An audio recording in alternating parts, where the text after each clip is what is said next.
estava crendo que ia entrar 5 litros de gasolina. Eu estava esperando a oferta da viúva pobre, irmãos. Eu vim de moto.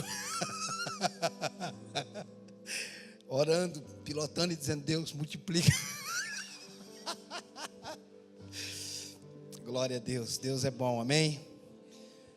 Existem momentos na nossa vida que nós entendemos que algumas coisas não têm valor.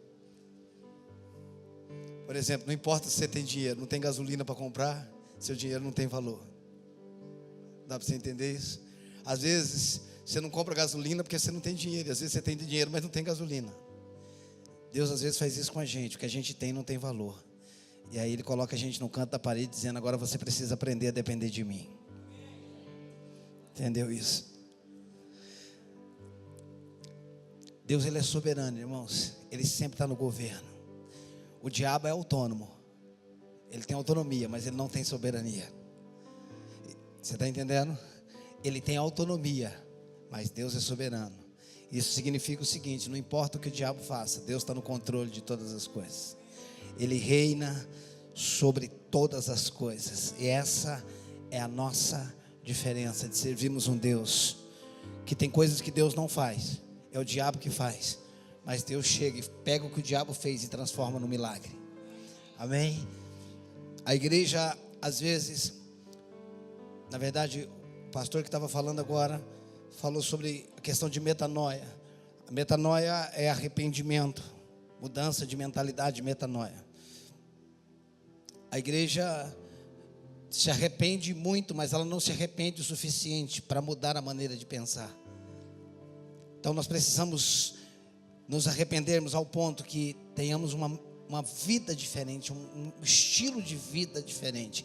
O arrependimento, ele pode trazer a gente à frente com choro, mas arrependimento não está limitado ao choro. O arrependimento é uma mudança de vida. Amém? Então, se arrepender não se limita a chorar. Você pode chorar e depois fazer a mesma coisa. Mas você, depois que mudar a maneira de pensar, nunca mais continuará sendo o mesmo. Amém? Feche teus olhos mais um instante. Pai, obrigado pelo teu amor, por tua bondade. Obrigado por nos permitir nascer na tua família. E o Senhor não nos deu uma religião, o Senhor nos deu um DNA. Nós somos os teus filhos. Obrigado pela morte e ressurreição de Jesus. Toda honra e toda glória nós entregamos a Cristo Jesus. Obrigado, Espírito Santo, nosso guia, nosso intercessor, mestre da nossa nova natureza. Nós te adoramos. Ministra-nos nessa noite, que fortalezas, paradigmas, sofismas sejam quebrados, e que nós possamos adentrar no novo entendimento, tendo uma nova revelação, Pai, em nome de Jesus Cristo. Amém, queridos? Abre a tua Bíblia no livro de Efésios.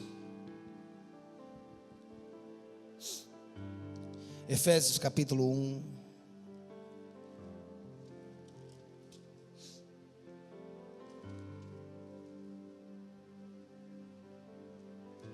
Efésios capítulo 1.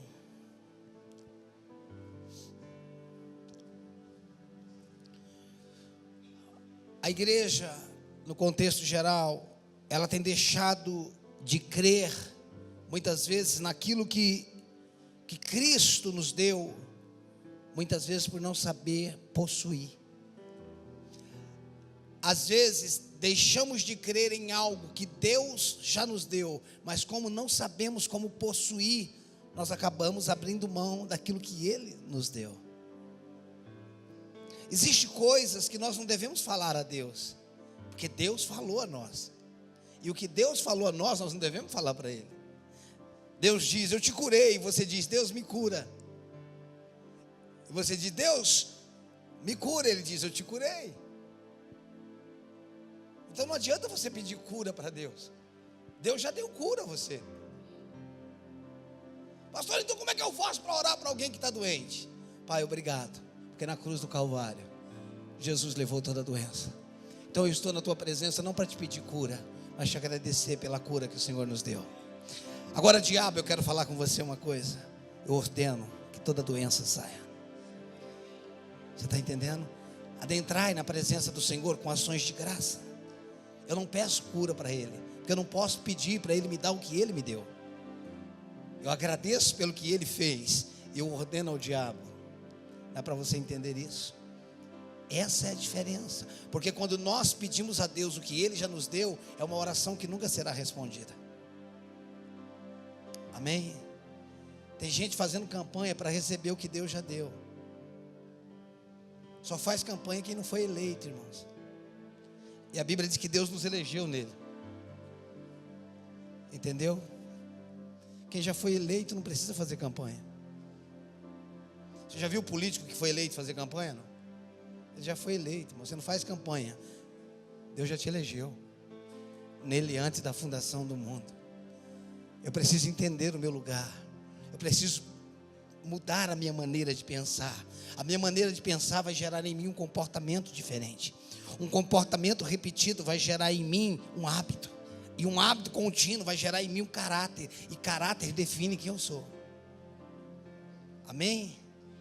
Efésios 1:3 diz assim: bendito Deus e Pai do nosso Senhor e Salvador Jesus Cristo, que nos tem abençoado. Algumas versões diz que nos abençoou.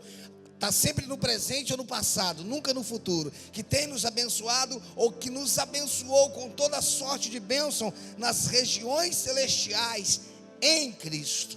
Se tem uma coisa que existe no livro, na carta de Efésios, é em.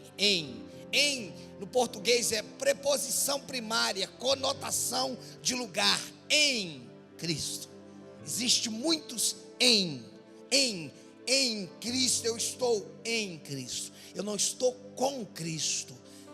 Se eu estivesse com Cristo, nós éramos dois. Eu estou em Cristo e nós somos um. 1 Coríntios 6,17 diz que aquele que se une ao Senhor é um espírito com Ele. Se nós fôssemos dois, o diabo me venceria fora de Cristo. Mas como eu sou um, para ele me vencer, ele precisa vencer Cristo. E como Cristo já o venceu, é impossível ele me vencer. Precisa apertar a tecla. Sabe não?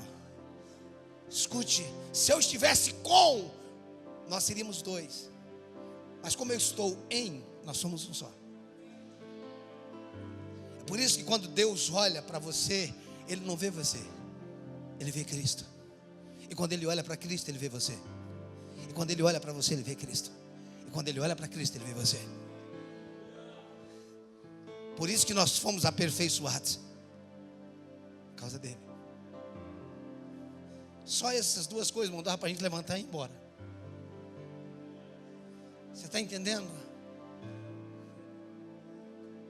Quando eu entendo quem eu sou em Cristo, isso deve mudar toda a minha percepção, toda a minha conduta. Isso deve mudar a minha maneira de ser. Eu posso ser o que as minhas emoções dizem. Eu posso ser o que o meu corpo está sentindo. Porque tem gente que pensa que fé é anular sentimento. Fé não é anular sentimento. Fé é não aceitar um sentimento que não condiz com a verdade. Tem gente que diz, o médico falou que eu estou doente, mas é mentira. Não é mentira não, irmãos, é verdade. O que o médico falou é verdade. Agora é mentira comparado ao que Deus diz. O que o médico falou, ele não mentiu não, ele encontrou aquilo. Só que não condiz com a palavra. Então, aquilo que foi dito em relação à palavra de Deus é mentira. Você consegue entender isso? Diferente. Fé não é anular uma situação. Fé não é ignorar uma situação. Fé é não aceitar. Há uma diferença entre passar, estar em algo e ser algo. Eu posso estar com dor, mas eu não sou enfermo. Eu posso estar passando por uma situação econômica difícil, mas a minha condição real é que eu sou próspero. Essa é a minha identidade. Nunca faça de uma circunstância a sua identidade. Nunca determine o que você é pelo que você tem e nem pelo que você está passando. Determine o que você é por aquilo que Deus diz acerca de você. Consegue entender isso? Não diga a minha diabetes. Não. Eu estou Não, eu estou passando por algo, mas eu sou isso. São condições diferentes. Então, queridos, existe uma grande diferença entre recebermos algo e possuirmos algo. Nem tudo aquilo que nós recebemos, nós possuímos. Há uma grande diferença entre receber algo e possuir isso que foi recebido.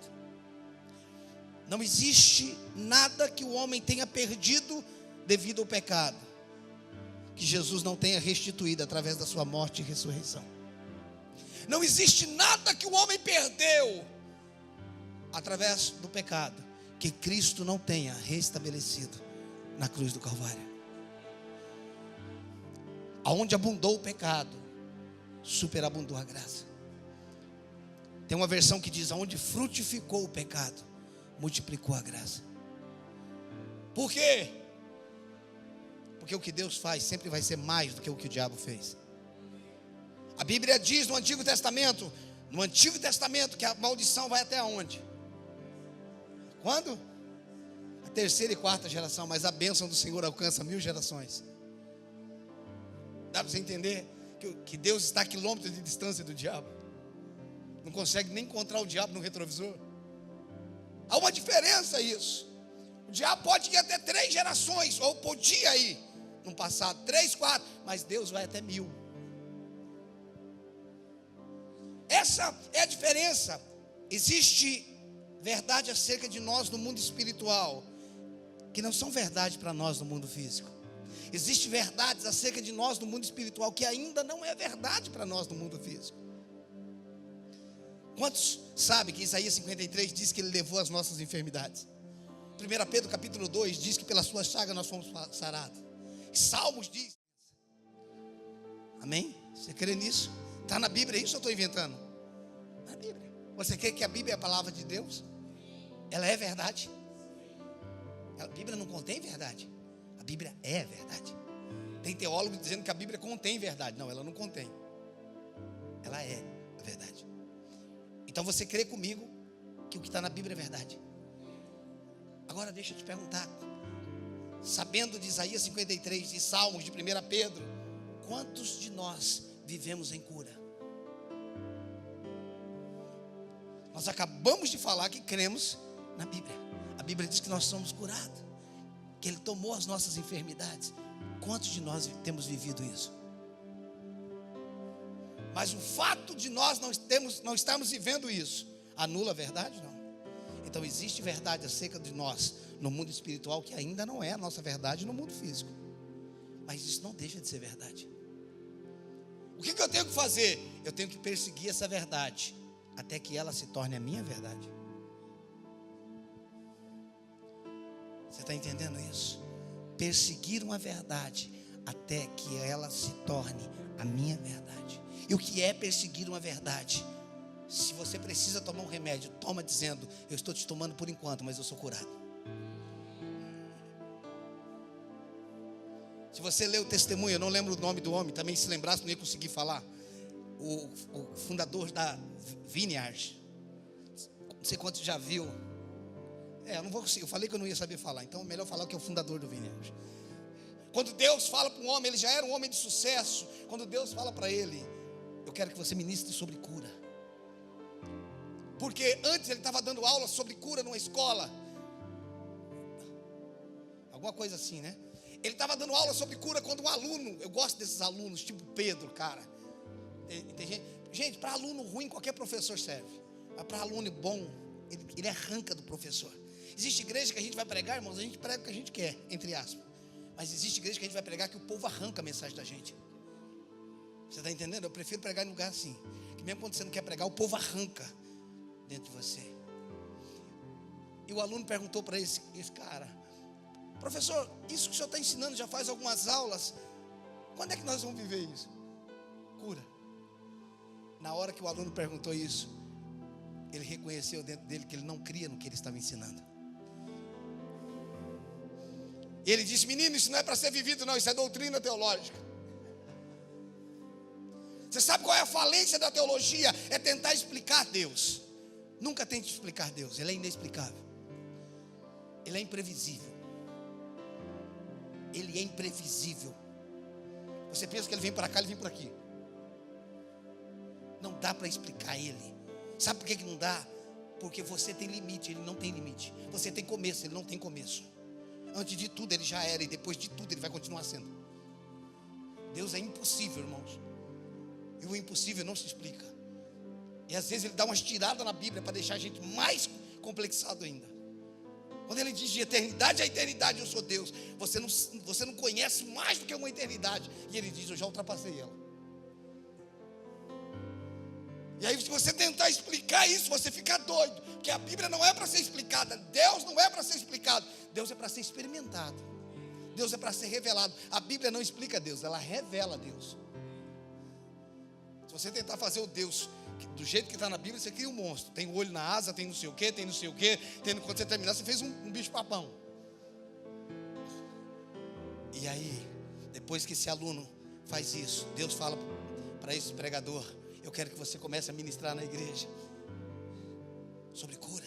Ele começa a orar por cura na igreja. Sabe quantas pessoas é curada? Nenhuma. 6 meses, nenhuma dor de cabeça é curada, irmãos. E ele disse, Deus, o senhor quer acabar com o meu ministério? Deus falou para ele, faça o que eu te mandei fazer.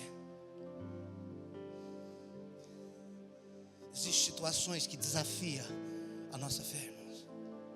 Eu sempre prefiro um Pedro que desce do barco e afunda, do que os 11 que ficam no barco gritando. Deixa eu repetir isso.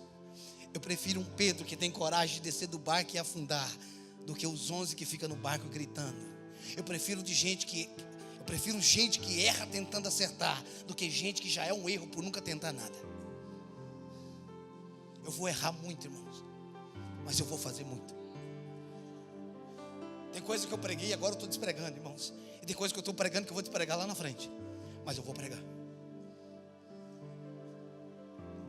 Por quê? Porque a verdade não muda, mas ela amplia. Ela evolui, ela cresce. O fundamento permanece. E esse homem começa a orar, e não acontece milagre nenhum, cara. Sabe por quê? Porque às vezes nós estamos pregando algo que nós conhecemos, mas nós não cremos. Eu não sei se você em algum momento da sua vida já se sentiu, eu vou usar o termo, fracassado por olhar na Bíblia e ver um livro tão poderoso e olhar para a tua condição e falar, uau, que meleca que eu vivo.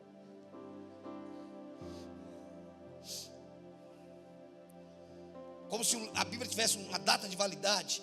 Existe muita coisa no Antigo Testamento que na verdade já venceu. Mas a Bíblia é a palavra de Deus. Quando eu falo que já venceu é porque ela já se cumpriu. Existe uma mensagem com data de validade vencida. Existe uma mensagem nova sendo pregada. Qualquer mensagem nova sendo pregada. A mensagem de 2.000 anos para cá é uma mensagem nova, atual. Mas tem gente pregando a mensagem do Antigo Testamento. Algumas partes do Antigo Testamento que já passou, irmão, já foi. Você pregar ela, começa a feder a igreja. É uma mensagem com data de validade vencida. Existem coisas que são sombras. O Antigo Testamento apontava para o futuro. Jesus chegou, irmãos. E aonde se chega, não precisa mais de sombra, porque a realidade chegou. Ok?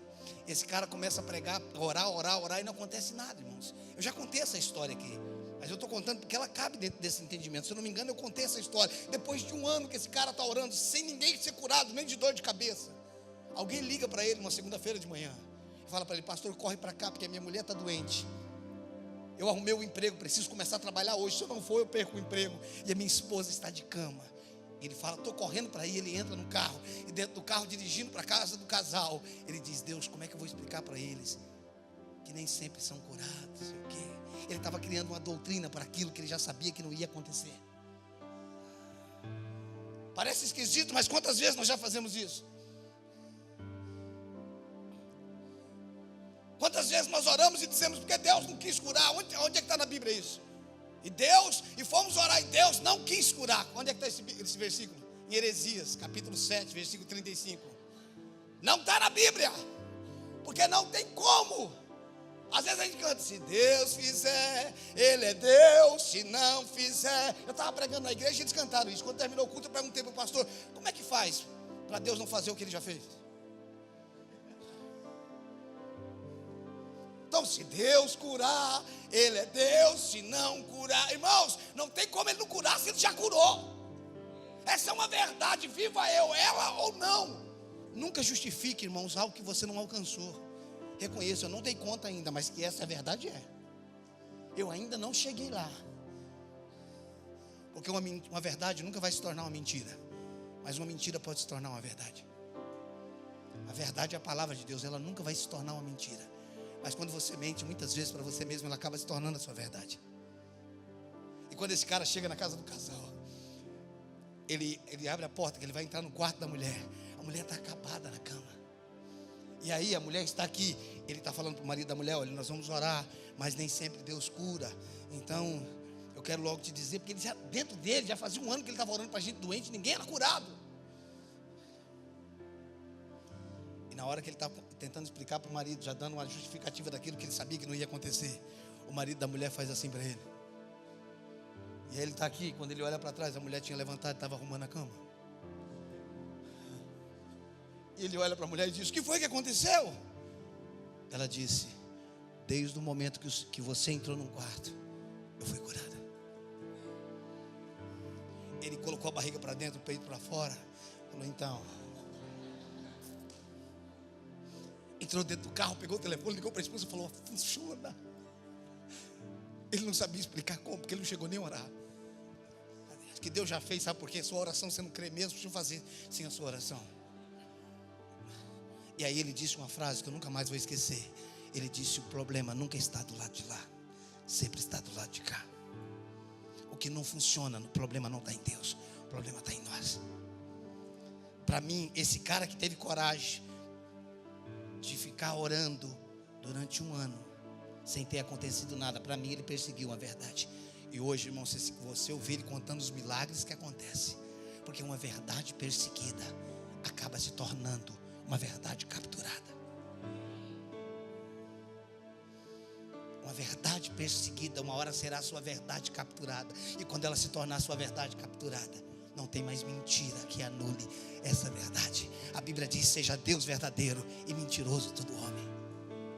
Você sabe quando é que a igreja vai voltar a ver milagres, sinais e prodígio? Quando todo culto ela orar por milagres, sinais e prodígio. Nós nunca vamos ver um paralítico andar se nós não orarmos por ele e falar: levanta. Nós nunca vamos ver um morto levantar se nós não tivermos coragem de ir até a beira do caixão. É, pastor, mas se ele não levantar? E se ele levantar? Pastor, mas se não levantar? Tá, mas e se levantar? É 50% de cada lado, irmãos. Só que uma só exige de você omissão, passividade. A outra exige de você atitude. Tem gente que está sofrendo por omissão. Eu prefiro sofrer por atitude. Ter coragem, ter ousadia de entrar no lugar que Deus já me deu, mas que eu preciso possuir. Existem coisas na Bíblia que são promessas, essa eu aguardo. Existem coisas que são fato, essa eu me aproprio, essa eu devo possuir. Cura não é promessa, é fato. Irmãos, quando a Bíblia diz assim: crê no Senhor Jesus, será salvo tu e tua casa, Atos 16, tem a ver se o marido tem um coração duro? Tem a ver, não? Não foi dito isso agora? Crê no Senhor Jesus, Atos 16. Pastor, o senhor não entende, meu marido não quer. Não, ele não tem que querer, não, irmão. Sabe por que ele não tem que querer? Claro que ele tem que querer, irmãos. Mas a partir do momento que ele casou com alguém que crê, a promessa já alcançou aquele lugar, irmão. Tipo assim, a casa caiu para ele. Dá para você entender? Quando está falando, se o seu marido tiver um coração mole, se ele for bonzinho, quase crente, você pode crer que vai resolver. Não, irmãos, existem coisas que é o meu território, é minha jurisdição. E quando eu estou ali, qualquer um que chegar ali vive do que eu vivo. Dá para você entender isso? Quando eu vivo numa jurisdição, qualquer um que entrar na minha jurisdição desfruta daquilo que a minha jurisdição tem. É como alguém que vai para a tua casa, vai comer do que você tem à mesa.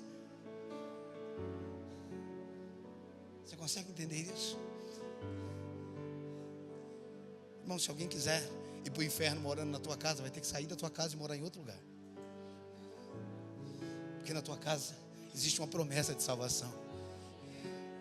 Então, se quiser ir para o inferno, muda de lugar, que aqui você não vai conseguir. Aqui é uma jurisdição, aqui é um lugar de milagre, aqui é um lugar de salvação. Esse é o meu território, esse é o meu ambiente. Preste atenção nisso. Entre o mundo espiritual e o mundo físico existe a minha alma. Entre o mundo espiritual e o mundo físico existe a minha alma, existe o meu eu, existe a minha vontade. A minha alma é a ponte entre o espiritual e o físico. A minha alma é o que liga o mundo espiritual com o mundo físico. Quando a minha alma está distorcida, está fora da realidade da palavra, é como que a ponte tivesse caído acerca daquela verdade. Quando uma ponte está caída, irmãos, o que está aqui não passa para lá, e o que está lá não vem para cá.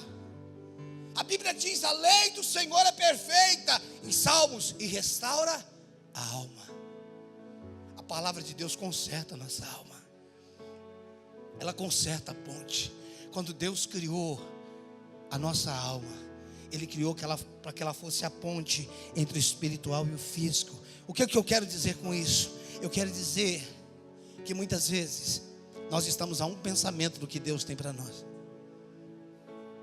E o que está nos impedindo de vivermos isso é esse pensamento errado. Muitas vezes nós estamos do lado daquilo que Deus tem para nós, mas a nossa mentalidade nos impede de viver isso. Nos impede de viver isso. Se nós não renovarmos a nossa mente, renovar a mente não é ter bom pensamento, irmãos. Renovar a mente é pensar como Deus pensa. Amém? Não, agora eu estou pensando bonzinho, pastor. Não, isso daí qualquer um pode te ensinar. Não é pensar bem, é pensar como Deus pensa. Isso é renovação da mente. Na maioria das vezes nós estamos a um pensamento do que Deus tem para nós. Olha o que aqui diz, Deuteronômio capítulo 1, versículo 8. Abre aí, eu vou ler na versão King James. Deuteronômio 1, verso 8.